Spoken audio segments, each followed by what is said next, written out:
Welcome to 95 news. ప్రతిక్షణం ప్రజాక్షేమం కోసం ముందుగా పేపర్ వార్తా కార్యక్రమానికి స్వాగతం.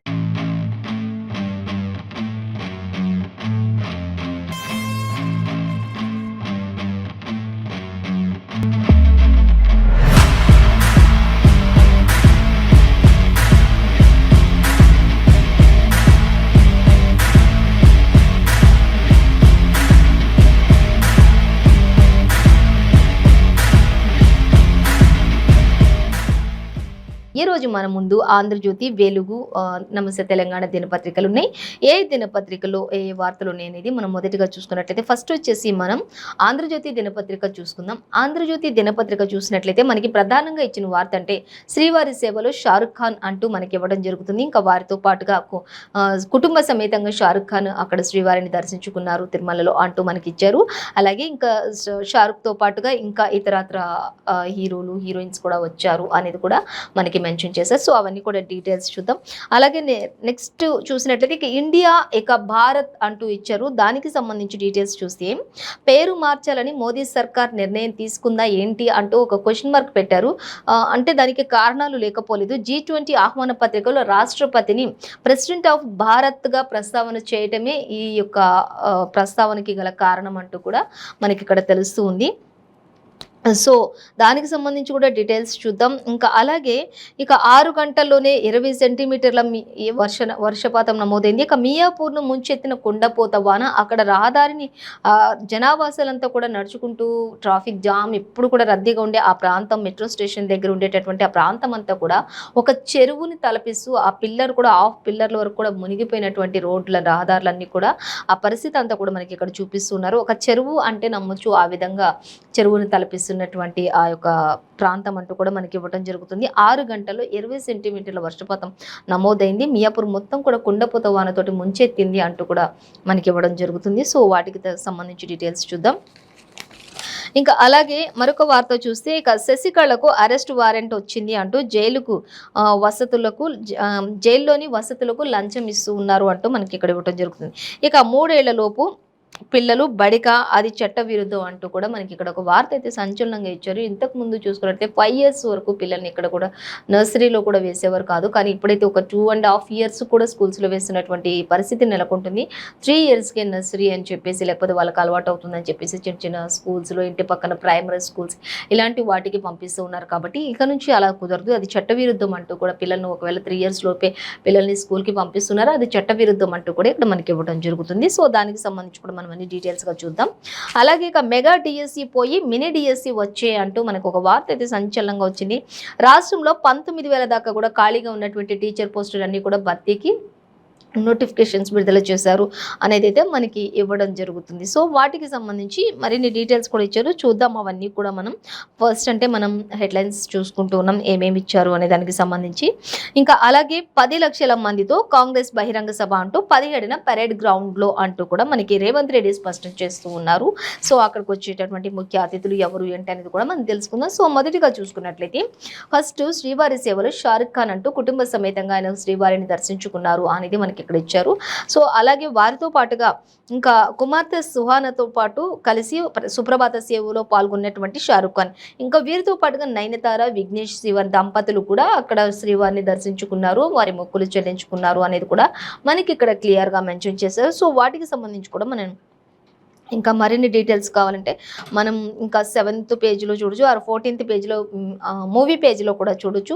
అలాగే 7న జవాన్ విడుదలకు సిద్ధంగా ఉంది కాబట్టి ఇంకా శ్రీవారిని దర్శించుకొని ఈ నేపథ్యంలో స్వామి దర్శనం చేసుకుని అది సక్సెస్ అవ్వాలని చెప్పేసి, హిట్ అవ్వాలని చెప్పేసి వచ్చినట్లుగా కూడా మనకి క్లియర్గా మెన్షన్ చేశారు.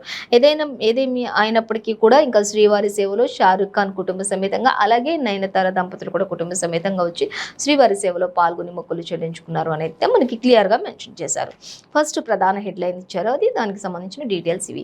సో మరొక వార్త మనం చూసినట్లయితే ఇక ఇండియా భారత్ ఇక నుంచి అంటూ మనకి ఇక్కడ ఇవ్వడం జరుగుతుంది. సో దానికి సంబంధించి డీటెయిల్స్ చూస్తే అంటే పేరు మార్చాలని మోదీ సర్కార్ నిర్ణయించిందా అనేది ఒక క్వశ్చన్ మార్క్ అయితే పెట్టారు. సో దానికి సంబంధించి చూసుకున్నట్లయితే G20 ఆహ్వాన పత్రికలో రాష్ట్రపతిని ప్రెసిడెంట్ ఆఫ్ భారత్ అని పిలవడంతో ఇదంతా కూడా అంటే ప్రెసిడెంట్ ఆఫ్ భారత్ గా ప్రస్తావన చేశారు. ప్రధాని ఇండోనేషియా పర్యటన నోట్లోను కూడా ప్రైమ్ మినిస్టర్ ఆఫ్ భారత్ అని పెట్టడం, దీని ద్వారా అంటే ఒకవేళ భారత్ని పేరు మార్చి ఆ తర్వాత మరి అధికారంలోకి వచ్చిన తర్వాత ఇండియాని కాస్త తీసేసి బీజేపీ అని కూడా పెడతారా అన్నట్లుగా కూడా కొన్ని వాదనలు అయితే అక్కడ వినిపించినట్లుగా తెలుస్తుంది.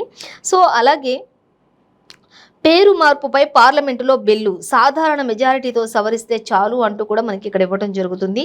ఇంకా రాజ్యాంగంలో ఇప్పటికే ఈ 2 పేర్లు ఉన్నాయి. 1వ అధికరణలో ఇండియా దట్ ఈస్ భారత్, రాజ్యాంగ సభలోనూ దీనిపై విస్తృత చర్చ జరుగుతుంది. దేశం నుంచి విడిపోయే హక్కు లేకుండా రాష్ట్రాల యూనియన్గా పేర్కొన్నటువంటి వైనం కూడా మనకి ఇందులో గమనించవచ్చు అనేది మనకి క్లియర్గా మెన్షన్ చేశారు. ఏదేమైనప్పటికీ కూడా పేరు మార్చాలని మోదీ సర్కార్ ఒకవేళ నిర్ణయించిందా, ప్రెసిడెంట్ ఆఫ్ భారత్గా ప్రస్తావన చేయటం, అలాగే నోట్లు కూడా ప్రైమ్ మినిస్టర్ ఆఫ్ భారత్ అని రాయడం, దీనికి సంబంధించి ఇంకా ఈ విధంగా స్పందించాల్సి వచ్చింది అంటూ కూడా చెప్తున్నారు. ఇక మరిన్ని డీటెయిల్స్ అయితే మనకి సెకండ్ పేజీలో ఇచ్చారు, 2వ పేజీలో చూడొచ్చు. ఇక ఇండియా కూటమితో బీజేపీలో వణకైతే మొదలైంది కాస్త అనేది మాత్రం మనకి ఇక్కడ క్లియర్గా మెన్షన్ చేశారు. చూద్దాం ఇంకా ఇండియా కూటమితో, అందుకే దేశం పేరు మార్చే యోచనలో ఇప్పుడు బీజేపీ ఉంది అంటూ కూడా ఇండియా కూటమి వల్లనే ఇప్పుడు బీజేపీలో వణుకు మొదలైంది, అందుకోసం పేరు మార్పుపై కూడా చర్యలు తీసుకుంటుంది అంటూ కూడా మనకి ఇక్కడ ఇవ్వడం జరుగుతుంది. ఇక మండిపడ్డ ఇండియా కూటమి నేతలు దీని విషయంలో అంటూ కూడా మరి ఇండియా కూటమి నేతలు కూడా ఈ విషయంలో బీజేపీ నేతలపై మండిపడుతున్నటువంటి పరిస్థితి కూడా కొనసాగుతుంది అంటించారు. ప్రజల దృష్టిని మళ్లించేందుకు జైరామ్ రమేష్ అంటూ కూడా ఇచ్చారు. అలాగే హడావుడిగా పేరు మార్పేంటి అంటూ కూడా మమతా బెనర్జీ కూడా స్పందించారు అనేది కూడా మనకి క్లియర్గా ఇక్కడ ఇవ్వడం జరుగుతుంది. అలాగే సడన్గా ఇలాంటి పేరు మార్పులు లేకపోతే 1 నేషన్ 1 ఎలక్షన్ ఇలాంటివన్నీ ఇంత సడన్గా చేయడం ఏంటి అసలు, అంటే అధికారంలో ఉన్నారు కాబట్టి ఇప్పుడు ఏం చేసినా చెల్లుతుంది, నెక్స్ట్ ఎవరు కూడా అధికారంలోకి రాకుండా ఉండడానికి ప్రయత్నాలు కొనసాగిస్తున్నారు, ఎవరు ఎన్ని జమ్మికలు చేసినా కూడా ఖచ్చితంగా అధికార పార్టీని ఇప్పుడున్నటువంటి బీజేపీని కూలద్రోయడం మాత్రం ఖాయం అంటూ ప్రతి ఒక్కరు కూడా ధీమా వ్యక్తం చేస్తున్నటువంటి పరిస్థితి అయితే కొనసాగుతుంది. ఇక ప్రజల దృష్టిని మళ్లించేందుకు ప్రతి ఒక్కటి కూడా చేస్తున్నారు ఇప్పుడు కూటమిలో అంటూ కూడా జరుగుతుంది. అలాగే దేశం పేరు మార్చే హక్కు ఎవరికీ లేదు అంటూ కూడా పవార్ కూడా చెప్పడం జరుగుతూ ఉంది. ఇంకా అలాగే కూటమి పేరు భారత్గా మార్చుకుంటే భారత్ అనే పేరును మార్చేస్తారా అంటూ కేజ్రీవాల్ కూడా మాట్లాడుతున్నట్టుగా తెలుస్తుంది. అలాగే స్వాగతించిన బీజేపీ నేతలు, అలాగే VHF, అలాగే భారత్ మాతకి జై అంటూ అమితాబ్ కూడా ట్వీట్ చేసినట్లుగా తెలుస్తుంది అనేది మనకి క్లియర్గా మెన్షన్ చేశారు. భారత్ మాతకి జై అంటూ అమితాబ్ కూడా ట్వీట్ చేశారు. ఇంకా అలాగే అసలు పేరు మార్చే ఆ హక్కు ఎవరికి కూడా లేదు అంటూ కూడా ఇంకా కేజ్రీవాల్, అలాగే పవార్, ఇంకా మమతా బెనర్జీ అందరూ కూడా రకరకాల మంత్రులు అందరూ కూడా మనకి స్పందించినట్లుగా తెలుస్తుంది. ఇంకా బీజేపీలో ఇదంతా చేయడానికి ఏంటి కారణం అంటే బీజేపీలో వణుకు మొదలైన ఇండియా కూటమితోటి అనేది మాత్రం మనకి క్లియర్గా మెన్షన్ చేశారు. మరిన్ని డీటెయిల్స్ అన్ని కూడా మనం సెకండ్ పేజీలో క్లియర్గా చూడొచ్చు. సో అలాగే మరొక వార్త చూస్తే ఇక వర్ష బీభత్సం అనేది మనం చూసినట్లయితే హైదరాబాద్లోని మూసాపేట మెట్రో స్టేషన్ వద్ద చెరువుని తలపిస్తున్నటువంటి మెట్రో స్టేషన్ కింద రహదారి అంటూ ఆ దారంతా కూడా మొత్తం ఎప్పుడు ట్రాఫిక్తో రద్దీగా ఉండే ఆ ప్రాంతం అంతా కూడా ఒక చెరువు అంటే నమ్మొచ్చు అనే విధంగా చెరువుని తలపిస్తున్నటువంటి పరిస్థితి అక్కడ కనిపిస్తుంది. నీరంతా కూడా ఆ పిల్లర్లు కూడా హాఫ్ పిల్లర్స్ వరకు కూడా మునిగిపోయినాయి వర్షపాతానికి. ఒక 6 గంటల్లోని 20 సెంటీమీటర్ల వర్షపాతం నమోదవటమే దీనికి అంతటికి కూడా కారణం అంటూ కూడా మనకి ఇవ్వడం జరుగుతుంది. ఇక మియాపూర్ను ముంచెత్తిన కుండపోత వాన అని చెప్పొచ్చు దీన్ని అంటూ కూడా మనకి క్లియర్గా ఇచ్చారు. ఇక అలాగే కుక్కట్పల్లిలోని 18.8, మాదాపూర్లో చూసుకుంటే 15.9 సెంటీమీటర్లుగా నమోదైంది. జీడిమెట్లలో 15 సెంటీమీటర్లు పై మాటగానే చెప్పొచ్చు అంటూ కూడా ఇచ్చారు. ఈ విధమైనటువంటి వర్షపాతం నమోదవడంతో కుండపోత వర్షాలు కురుస్తున్నాయి. కుంభవృష్టితో హైదరాబాద్ నగరం గజగజలాడుతోంది అంటూ కూడా మనకి ఇక్కడ ఇచ్చారు. ఇక ఈ నెలల్లో రికార్డు సాధారణం కంటే కూడా 16 రెట్లు బస్తీ నుంచి అపార్ట్మెంట్ల దాకా కూడా జలదిగ్బంధం అయినట్లుగా తెలుస్తుంది. ఎప్పుడు కురిసే సాధారణ వర్షపాతం కంటే కూడా 16 రెట్లు ఎక్కువగా నమోదైంది వర్షపాతం అంటూ కూడా తెలుస్తుంది. సో అంతటి వర్షపాతం నమోదైంది ఈసారి అంటూ కూడా తొలిసారి అంటూ కూడా మనకి ఇవ్వడం జరుగుతుంది. ఇంకా నాలాలో పడి 4 ఏళ్ల బాలుడి దుర్మరణం అంటూ కూడా ఇది ఒక తీవ్ర ఘటన అని చెప్పుకోవచ్చు. హృదయ విదారకమైనటువంటి ఘటన అని చెప్పుకోవచ్చు. ఒక బాలుడు నాలాలో పడిపోయి కొట్టుకుపోయినటువంటి ఘటన కూడా కొనసాగింది అని చెప్పుకోవచ్చు. సో అలాగే చూద్దాం. ఇంకా నాలలో పడి 4 ఏళ్ల బాలుడి దుర్మరణం, ఇంట్లోనే విద్యుత్ షాక్ గురై గర్భిణి మృతి చెందినటువంటి ఘటన కూడా ఈ వర్షపాతాలకు అంటూ కూడా మనకి ఇవ్వడం జరుగుతుంది. అలాగే భూపాలపల్లి జిల్లాలో పిడుగుపాటుకు 3 మృతి, 5గురికి తీవ్ర గాయాలు, పలు జిల్లాల్లో ఇంకా దంచి కొడుతున్నటువంటి వాన అంటూ కూడా మనకి ఇచ్చారు. ఈ వర్షపాతం వల్ల అనేక ప్రమాదాలు కూడా చోటు చేసుకున్నాయి. నాలలో పడి కావచ్చు, విద్యుత్ షాక్కి గురై కావచ్చు, పిడుగుపట్టు కావచ్చు, ఇలా అన్ని రకరకాలుగా మరి మృత్యువాతలు కూడా పడ్డాయి. కాబట్టి ఎంతో విషాదకరమైనటువంటి ఘటనలుగా ఈ యొక్క వర్ష బీభత్సానికి కలిగిన చెప్పుకోవచ్చు. సో వీటికి సంబంధించిన ఇంకా మరిన్ని డీటెయిల్స్ కూడా మనకి 12th పేజీలో ఇచ్చారు, గమనించవచ్చు. మొత్తంగా అయితే వర్షం అనేది ఈసారి మరి ఎప్పటికంటే కూడా 16 రెట్లు ఎక్కువగా వర్షపాతం నమోదవటానికి కారణం వల్లని ఇవన్నీ కూడా ప్రమాదాలు జరుగుతున్నాయి. వర్షపాతం నమోదైనప్పుడు, వర్షాలు ఉన్నప్పుడు చాలా వరకు ప్రతి ఒక్కరు కూడా అధికారులు కూడా ఎప్పటికప్పుడు అలర్ట్గా ఉండాలి, జాగ్రత్తగా ఉండాలి అంటూ కూడా చెప్తూనే ఉన్నారు. అయినప్పటికీ కూడా ఇంకా అందరూ ఎంత జాగ్రత్తగా ఉన్నప్పటికీ కూడా ఎక్కడో ఒక చోట చిన్నపాటి పొరపాటులు జరుగుతూనే ఉన్నాయి అనేది అయితే మనకి ఇక్కడ అర్థమవుతుంది. సో అలాగే పాఠం నేర్వని సర్కార్ అంటూ మనకు ఒక వార్త. ఇంకా అంటే స్కూళ్ళు ప్రారంభమైన తర్వాత కూడా సెలవు ప్రకటన, స్కూళ్ళు ప్రారంభమైన తర్వాత అలాగే సెలవు ప్రకటన. భారీ వర్షాలు కురుస్తున్నప్పటికీ కూడా పట్టించుకోని వైనం అంటూ కూడా ఇచ్చారు. భారీ వర్షాలు కురుస్తున్నప్పుడు మరి చిన్నపిల్లలు రావాలన్నా వెళ్ళాలన్నా వాళ్ళకి ఎంతో ఇబ్బందులు ఉంటాయి. మరి తల్లిదండ్రులలో కూడా ఇలాంటి విషయాలపై కొంత ఆందోళన వ్యక్తం అవుతూ ఉంటుంది. ఆ వర్షాలకు పిల్లల్ని పంపించలేక ఎన్నో రకాల ఇబ్బందులు పడుతూ ఉంటారు, ఎదుర్కొంటూ ఉంటారు. సో అలాంటి వాటికి సంబంధించి మరి సర్కారు ఒక్క పాఠం కూడా నేర్చుకోదు. గడిచిన కాలం నుంచి కొన్ని లెసన్స్ నేర్చుకుంటారు, కానీ అలాంటివి ఏమి చెయ్యని సర్కార్ అంటూ కూడా మనకి ఇక్కడ ఇవ్వడం జరుగుతుంది. గతంలో కూడా తాపీగా స్పందించినటువంటి రాష్ట్ర సర్కార్ అంటూ విమర్శల పాలు చేస్తున్నారు. అలాగే ప్రభుత్వ ఉదాసీనతపై తల్లిదండ్రులంతా కూడా కొంత ఆగ్రహం వ్యక్తం చేస్తూ ఉన్నటువంటి పరిస్థితి నెలకొంది పిల్లల విషయంలో అనేది మనకి ఇచ్చారు. ఇంకా ప్రాజెక్టుల విషయానికి వచ్చినట్లయితే జలకళ సంతరించుకుంది అనేది మనం చెప్పుకోవచ్చు. ఎందుకంటే ఇంకా గోదావరి బేసిన్ ప్రాజెక్టులన్నీ కూడా భారీ ప్రవాహంతో నిండుకుండలా కనిపిస్తున్నాయి. కృష్ణా బేసిన్లో కూడా శ్రీశైలం ఎగువ ఇన్ఫ్లో ఉంటుంది అంటూ ఇచ్చారు. ఇక గండిపేట, హిమాయత్ సాగర్ గేట్లు కూడా ఎత్తివేసినట్లుగా తెలుస్తుంది. ఇంకా వీటన్నిటికీ సంబంధించి మొత్తం కూడా డీటెయిల్స్ మనకి 12th పేజీలో ఇచ్చారు. అయితే ఇంకా రాష్ట్రంలో నేడు కూడా భారీ వర్షాలు కురిసే అవకాశం అయితే ఉంది అంటూ కూడా వాతావరణ శాఖ హెచ్చరికలు జారీ చేస్తూ ఉంది. సో ఇక వాటన్నిటికి సంబంధించి మరిన్ని డీటెయిల్స్ మనం 12th చూడొచ్చు. అలాగే ఇక 3 ఏళ్ల లోపు పిల్లలు బడిక అంటూ క్వశ్చన్ మార్క్ పెట్టారు. 3 ఏళ్ల లోపు పిల్లల్ని ఎవరు కూడా బడికి పంపించొద్దు, అది చట్ట విరుద్ధం అంటూ కూడా మనకి ఇక్కడ చెప్పడం జరుగుతుంది. ఎందుకంటే ఒకప్పుడు 5 years వచ్చే వరకు కూడా 4.5 years ఇంకా 5 years లోపు పిల్లల్ని మాత్రమే స్కూల్స్లో జాయిన్ చేసేవారు. వాళ్ళు అక్కడ నుంచి ఇంకా మంచి నాలెడ్జ్ తోటి ముందుకు వెళ్తూ ఉండేవాళ్ళు. కానీ ఇప్పుడు అలా కాకుండా పుట్టినప్పటి నుంచే వాళ్ళకి ఏదో ఒకటి నేర్పించడం, లేకపోతే ఇంకా చాలా తొందరగా అన్ని బాగా చదివేసుకోవాలని తల్లిదండ్రులు ఉన్నటువంటి ఒక ఆతృత అని చెప్పుకోవచ్చు. లేకపోతే వాళ్ళ పిల్లలు బాగా చదవాలి, బాగా మేధస్సు కలిగి ఉండాలని చెప్పుకోవచ్చు. కానీ అదంతా కూడా చాలా చట్ట విరుద్ధం అంటే చెప్తున్నారు. కనీసం మినిమం 4 years కంప్లీట్ అవ్వాలి, 5 years లోపు అంటూ కూడా మనకి ఇవ్వడం జరుగుతుంది. ఒకవేళ 3 years లోపు పిల్లల్ని స్కూల్కి పంపినట్లయితే ఇంకా ప్రైమరీ కావచ్చు, నర్సరీ కావచ్చు, ఇలాంటివన్నీ కూడా ఏది జరిగినా కూడా అది చట్ట విరుద్ధం అంటూ కూడా మనకి ఇక్కడ సర్కారు వివరించడం జరుగుతుంది. ఇక ఫ్రీ స్కూల్పై కూడా గుజరాత్ హైకోర్టు కొన్ని వ్యాఖ్యలు కూడా చేస్తూ ఉన్నటువంటి పరిస్థితి నెలకొంది. ఈ స్కూల్స్ విషయంలో, చిన్నపిల్లల స్కూల్స్ విషయంలో అంటూ కూడా ఇచ్చారు. ఇంకా దీనికి సంబంధించిన మరిన్ని డీటెయిల్స్ అయితే మనకి 2nd పేజీలో ఇచ్చారు. కాబట్టి సో అవన్నీ గమనించవచ్చు. మొత్తంగా అయితే 3 years లోపు పిల్లల్ని బడికి పంపించడం అనేది చట్ట విరుద్ధం అనేది అయితే మనకి క్లియర్గా మెన్షన్ చేశారు. ఇంకా చూసే జైలులో వసతులకు లంచం, శశికళకు అరెస్ట్ వారెంట్ అంటూ కూడా మనకి ఇక్కడ ఒక వార్త అయితే ఇచ్చారు. ఆమె మరదలు ఇళవరసికి కూడా జైలు అధికారులకు 2 కోట్లు, అలాగే 2 కోట్లు ఇచ్చారంటూ బెంగళూరులో కేసు, కోర్టుకు రాకపోవడంతో వారెంట్ పంపినట్లుగా తెలుస్తుంది శశికళకు అంటూ కూడా మనకి క్లియర్గా మెన్షన్ చేశారు. ఇక దయానిధిపై చర్య తీసుకోండి అంటూ ఒక వార్త ఇచ్చారు. ఇక CJIకి లేఖ రాసిన 262 మంది ఇక మాజీ జడ్జిలు, ఇతర ప్రముఖులు మంత్రిపై కేసు నమోదు చేశారు. గవర్నర్ అనుమతి కోరినటువంటి బీజేపీ, అలాగే ఉదయనిధిపై బెంగళూరులో కేసు నమోదు చేసినట్లుగా తెలుస్తుంది. ఈ విషయం, దీనికి సంబంధించిన డీటెయిల్స్ అయితే మనకి ఎక్కువగా ప్రస్తావించలేదు, జస్ట్ హెడ్లైన్ గా ప్రస్తావించారు. సో డీటెయిల్స్ అయితే మనకి 2nd పేజ్లో ఇచ్చినట్లుగా చూడొచ్చు.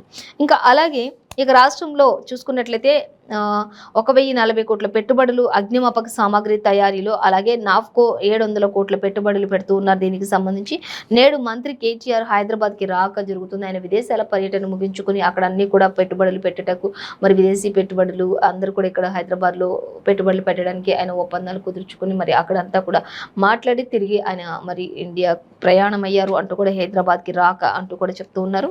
సో అలాగే ఇంకా మళ్ళీ చూస్తే డీపీ వరల్డ్ సంస్థకు సంబంధించి 215 కోట్లు ఇస్తున్నారు. ఇక మల్బార్ గ్రూప్కు సంబంధించి 125 కోట్లు. ఇక దుబాయ్లో కేటీఆర్ తోటి భేటీలో అనేక సంస్థలు వెల్లడించాయి. ఈ సంస్థలన్నీ కూడా మన ఇక్కడ తెలంగాణ రాష్ట్ర ప్రభుత్వాల పెట్టుబడులు పెట్టడానికి మంత్రి కేటీఆర్తో సన్నాహాలు జరిపి భేటీ అనంతరం వారు తీసుకున్నటువంటి నిర్ణయం. ఇంత మేర పెట్టుబడులు పెట్టడానికి రాష్ట్రంలో ముందుకు వస్తున్నటువంటి అధికారులు అంటూ కూడా మనకి క్లియర్గా మెన్షన్ చేశారు. సో ఈ రోజైతే ఇక నేడు మంత్రి కేటీఆర్ హైదరాబాద్కి రానున్నారు అనేది కూడా మనకి క్లియర్గా ఇచ్చారు. సో అలాగే మెగా డిఎస్సి పోయి మినీ డిఎస్సి వచ్చే అంటూ మనకు ఒక వార్త ఇచ్చారు. రాష్ట్రంలో 19,000 దాకా ఖాళీగా ఉన్న టీచర్ పోస్టులన్నీ కూడా భర్తీ చేస్తూ ఉన్నారు అంటూ ఇచ్చారు. 6,612 పోస్టుల భర్తీకి సర్కార్ ఉత్తర్వులు జారీ చేసినట్లుగా తెలుస్తుంది. ఖాళీలన్నీ కూడా భర్తీ చేయాలంటున్నటువంటి నిరుద్యోగులు ఎవరైతే ఉంటారో వాళ్ళందరూ కూడా ఒకటే చెప్తున్నారు, ఎన్ని పోస్టులు ఖాళీగా ఉన్నాయి కదా, మరి అవన్నిటిని కూడా భర్తీ చేస్తే బాగుంటుంది అంటూ కూడా నిరుద్యోగులు కూడా మరి చెప్తున్నటువంటి పరిస్థితి. విద్యార్థుల సంఖ్యను బట్టి టీచర్ల నియామకాలు ఉంటాయి అంటూ, అంటే విద్యార్థులు ఎంతమంది ఉన్నారు దాన్ని బట్టి టీచర్ల నియామకం ఉంటుంది. ఎందుకంటే ఒకవేళ విద్యార్థులు తక్కువ ఉండి టీచర్స్ ఎక్కువ ఉన్న కష్టమే, టీచర్స్ ఎక్కువ ఉండి విద్యార్థులు తక్కువ, ఇలా రెండు రకాలుగా ఆలోచించి చేద్దాం అన్నట్లుగా మరి సర్కార్ నిర్ణయం తీసుకుంటుంది. విద్యార్థుల సంఖ్యను బట్టి టీచర్ల నియామకాలు ఉంటాయి. ప్రభుత్వ స్కూళ్లలో భారీగా తగ్గిన ప్రవేశాలు మొత్తంగా చూసుకున్నట్లయితే, ఇంకా అలాగే జీరో అడ్మిషన్లతోటి 1,290 బడులు మూసేసినటువంటి ఘటనలు కూడా జరుగుతున్నాయి. సో చాలా చోట్ల స్కూల్ పిల్లలు కూడా మరి గవర్నమెంట్ స్కూల్స్ మూసేస్తున్న నేపథ్యంలో మరి ఆ పిల్లలు ప్రైవేట్ స్కూల్స్లో జాయిన్ అవ్వలేని నేపథ్యంలో అక్కడ కొన్ని చోట్ల మరి ధర్నాలు కూడా చేస్తున్నారు స్కూల్ పిల్లలంతా కలిసి. ఎందుకంటే ప్రైవేట్ స్కూల్స్ వద్దు, గవర్నమెంట్ స్కూల్ ముద్దు అన్నట్లుగా కూడా కొన్ని చోట్ల. ఎందుకంటే ఇక్కడ తక్కువ సంఖ్య ఉంది కాబట్టి ఈ స్కూల్స్ మూసివేయడం వల్ల ఒక 10 మంది స్టూడెంట్స్ ఉన్నా కూడా వాళ్ళకి ఎంతో నష్టం వాటిల్తుంది. కాబట్టి గవర్నమెంట్ స్కూల్ పిల్లలందరూ కూడా ధర్నా చేస్తే ప్రైవేట్ స్కూల్ వాళ్ళు కొంతమంది అయినా ఇందులో జాయిన్ అయితే ఆ స్కూల్ మూసేయకుండా ఉంటారు అనే ఉద్దేశంతో చాలా చోట్ల మరి ధర్నాలు కూడా చేస్తున్నటువంటి పిల్లలు కూడా, స్టూడెంట్స్ కూడా లేకపోలేదు. మొత్తంగా అయితే ఇంకా జీరో స్టూడెంట్స్ అడ్మిషన్స్ తోటి ఉన్నటువంటి స్కూల్స్ మూసివేసిన ఘటన అయితే 1,290 స్కూల్స్ ఇప్పటికే మూసేశారు అనేది కూడా మనకి క్లియర్గా ఇచ్చారు. సో ఇంకా వీటికి సంబంధించిన డీటెయిల్స్ అన్నీ కూడా మనకి 3rd పేజీలో కూడా ఇచ్చారు. అలాగే ఇంకా మరొక వార్త చూద్దాం. ఇక లోకేష్ యాత్రపై కర్రలు రాళ్లతో దాడి అంటూ కూడా మనకి ఇక్కడ ఇవ్వడం జరుగుతుంది. సో దానికి సంబంధించి డీటెయిల్స్ చూస్తే భీమవరంలోని వైసీపీ బీభత్సం సృష్టిస్తుంది అంటూ మాజీ ఎమ్మెల్యే కూడా చెప్తున్నారు. శివరామరాజుకు గాయాలైనట్లుగా తెలుస్తుంది. కానిస్టేబుల్ సహా పలువురు టీడీపీ కార్యకర్తలకు గాయాలైనట్లుగా తెలుస్తుంది. ఇదంతా కూడా మిద్దెలపై ఉంటూ, రోడ్లపై ఉంటూ చాలా మంది వైసీపీ కార్యకర్తలే ఇటువంటి ఘటనలకు పాల్పడుతున్నారు అంటూ కూడా యువగళం పాదయాత్ర నారా లోకేష్ అభిప్రాయం వ్యక్తం చేస్తున్నటువంటి పరిస్థితి. పోలీసులపై కూడా ఆయన తీవ్రంగా మండిపడ్డారు. ఇంకా అధికార పార్టీకి తొత్తులుగా మారుతున్నారు అంటూ కూడా యువగళం పాదయాత్ర చేస్తున్నటువంటి నారా లోకేష్ మాట్లాడడం జరుగుతుంది. సో ఇదంతా కావాల్సి చేస్తున్నారని చెప్పేసి కూడా ఆయన ఆగ్రహం వ్యక్తం చేసినట్లుగా కూడా, అధికార పార్టీపై ఆగ్రహం వ్యక్తం చేసినట్లుగా కూడా మనకు తెలుస్తుంది. సో మరొక వార్త చూస్తే 10 లక్షల మందితోటి కాంగ్రెస్ బహిరంగ సభ 17న పరేడ్ గ్రౌండ్ లో ఉంటుంది అంటూ కూడా మనకి రేవంత్ రెడ్డి స్పష్టం చేశారు. గొప్ప సందేశం ఇవ్వనున్న సోనియా గ్రౌండ్ ఇవ్వకుండా బీజేపీ బీఆర్ఎస్ కుట్రాలు చేస్తుంది అంటూ కూడా అక్కడ గ్రౌండ్ అనేది ఇవ్వకుండా ఉండడానికి కుట్రాలు చేస్తుంది. కానీ ఒక 5 గొప్ప సందేశాలు, అలాగే 5 తీర్మానాలతోటి ఇంకా మరి రానున్న రోజుల్లో చేసేటటువంటి గొప్ప మరి మహిళా డిక్లరేషన్తో సహా ఇంకా అన్నిటి గురించి కూడా సోనియా ఆ రోజు వివరించనున్నారు. ఆ రోజు వివరించడానికి వీలు లేకుండా, ఆ రోజు అసలు కుదరకుండా చేయడానికి, గ్రౌండ్ అనేది లేకుండా చేయడానికి ఇటు అధికార కేంద్ర ప్రభుత్వం కావచ్చు, అధికార రాష్ట్ర సర్కార్ కావచ్చు, రెండు కూడా తీవ్ర ప్రయత్నాలు చేస్తూ ఉన్నాయి అనేది కూడా మనకి ఇక్కడ ఒక కుట్రలు చేస్తున్నాయి అనేది మనకి ఇక్కడ క్లియర్గా ఇచ్చారు. ఇక ప్రభుత్వమే కుట్రదారు అయినా సభ ఆపమంటూ కూడా ఔటర్ బయటైనా సరే ఒకవేళ గ్రౌండ్ ఇవ్వకపోయినప్పటికీ కూడా మరి ఔటర్ రోడ్ పైన సరే ప్రసంగం మాత్రం ఖచ్చితంగా చేసి తీరుతామంటూ కూడా కాంగ్రెస్ నేతలు భీష్మించుకొని కూర్చున్నారు. ఇక అలాగే టీపీసీసీ విస్తృత సమావేశంలో రేవంత్ సిడబ్ల్యూసీ సమావేశం ఏర్పాట్లపై సమీక్ష చేస్తున్నారు అనేది కూడా మనకి క్లియర్గా మెన్షన్ చేశారు. సో వీటన్నిటికీ సంబంధించి మాత్రం డీటెయిల్స్ 13th పేజీలో చూడొచ్చు. అలాగే మెయిన్ బలమైన నేతలు ఎవరు అనే వారందరిపై కూడా ఖచ్చితంగా నిఘా ఉంచారు. ఇంకా ఖచ్చితంగా 10 లక్షల మందితోటి కాంగ్రెస్ బహిరంగ సభ అయితే ఎవరు ఎక్కడ గ్రౌండ్ ఉన్నా లేకపోయినా అవసరమైతే ఔటర్ రింగ్ రోడ్లపైనైనా సరే కానీ బహిరంగ సభ మాత్రం ఖచ్చితంగా జరిగి తీరుతుంది. సోనియా ఇచ్చే గొప్ప సందేశాత్మకమైనటువంటి విలువలతో కూడినటువంటి కొన్ని విషయాలు కూడా మనం ఆ రోజు తెలుసుకోబోతున్నాం. కొన్ని నిర్ణయాలు కూడా తీసుకోబోతున్నారు. ఒక పటిష్టమైన 5 మాత్రం వివరించబోతున్నారు. అక్కడ మనకి రానున్న రోజుల్లో ఏం చేయబోతున్నారు అని ఒక 5 కార్యక్రమాల గురించి కూడా ఆయన స్పష్టంగా చెప్తున్నారు. సోనియా గాంధీ అనేది ఆ రోజు ఖచ్చితంగా ఉంటుంది అనేది కూడా చెప్తూ ఉన్నారు. సో వాటికి సంబంధించి కూడా మనం డీటెయిల్స్ చూడొచ్చు. ఇక ప్రగతి నగర్లోని నాలాలో కొట్టుకుపోయిన 4 ఏళ్ల మిథున్ రెడ్డి మృతదేహాన్ని తుర్క చెరువులో నుంచి బయటకు తీస్తున్నటువంటి ఎన్డీఆర్ఎఫ్ సిబ్బంది ఆ యొక్క ఫోటోను కూడా ఇక్కడ వేశారు. 4 ఏళ్ల బాలుడు మృతి చెందాడు. నాలాలో కొట్టుకుపోయి మరి ఆ యొక్క బాలుడు మృతదేహం ఒక చెరువులో లభించింది. ఆ యొక్క హృదయ విదారకమైనటువంటి ఆ ఘటనను కూడా ఇక్కడ మనకి క్లియర్గా ఇచ్చారు. సో దాన్ని కూడా మనం చూడొచ్చు. సో మరొక వార్తాపత్రిక మనం చూసినట్లయితే వెలుగు చూద్దాం. వెలుగు దినపత్రిక చూసినట్లయితే మనకి ఫస్ట్ ప్రధానంగా అంటే హైదరాబాద్ ఆగమాగం అంటూ మనకి ఇక్కడ ఇచ్చారు. ఇంకా వర్షం పడితే చాలు హైదరాబాద్ అంతా కూడా ఎంత దారుణం అంటే ఇంకా చెరువులను తలపిస్తున్న ప్రతి రోడ్డు అంటూ కూడా సాధారణ వర్షపాతానికి అలాంటిది కొండపోత వర్షంతో ఇంకా వెహికల్స్ అన్నీ కూడా చాలా వరకు మునిగిపోయి ఇంకా చాలా వెహికల్స్ అన్నీ కూడా అక్కడ ట్రాఫిక్ జామ్ అయిపోయి కదలలేని పరిస్థితి. ఇంకా ముందుకు వెళ్దామంటే ఎక్కడ ఏ గొయ్యిలు ఉన్నాయో గుంతలు ఉన్నాయో ఏమీ తెలియని పరిస్థితిలో జనాలంతా కూడా ఆగమాగం అవుతూ ఇంకా నాలాలన్నీ కూడా లీకేజ్ ఎక్కువగా ఉంటూ ఉంటాయి. కాబట్టి పరిస్థితి ఇంత దారుణంగా ఉంది. కానీ హబ్గా మరి ఐటీ హబ్గా చెప్పుకుంటున్నటువంటి హైదరాబాద్ మహానగరం ఎంతో అభివృద్ధి చెందింది, ఎంతో పైన ఉంది, ఎంతో హైలైట్లో ఉంది అని చెప్పుకుంటున్నటువంటి ఈ హైదరాబాద్ ఒక్క చిన్నపాటి వర్షం పడితే మరి ఇక్కడ ఏం పరిస్థితి జరుగుతుంది అనేది క్లియర్గా తెలుస్తుంది అంటూ కూడా అధికార సర్కార్ని నిందించడం కూడా జరుగుతుంది. ఇక దానికి సంబంధించి చూసినట్లయితే చెరువుల్లా మారిన రోడ్లు, ఎక్కడికక్కడ ట్రాఫిక్ జాములు, ఎక్కడ ప్రజలంతా భయాందోళనతో గజగజ వణికిపోతున్నటువంటి హైదరాబాద్ వాసులు అంటూ కూడా నగరవాసులు అంటూ కూడా ఇచ్చారు. ఇక 170 బస్సీలు 330కి పైగా కాలనీలోనికి నీళ్లు వచ్చి చేరినటువంటి ఘటనలు కూడా ఉన్నాయి అంటూ కూడా మనకి ఇక్కడ ఇవ్వడం జరుగుతుంది. ఇంకా జనాన్ని అందరినీ కూడా బోట్లలో తరలించిన సహాయక సిబ్బంది చాలా మంది కూడా ఇంకా రోడ్లపై ఉన్నటువంటి ఆ నీటిని అక్కడ ఉన్నటువంటి వెహికల్ని కూడా వదిలేసి ఆ యొక్క రోడ్లపై బోట్లు వేసుకొచ్చి బోట్లలో జనాలందరినీ కూడా తరలిస్తున్నటువంటి ఘటన కూడా కొన్ని చోట్ల చోటు చేసుకుంది హైదరాబాద్ మహానగరంలో చిన్నపాటి వర్షాలకు అంటూ కూడా ఇచ్చారు.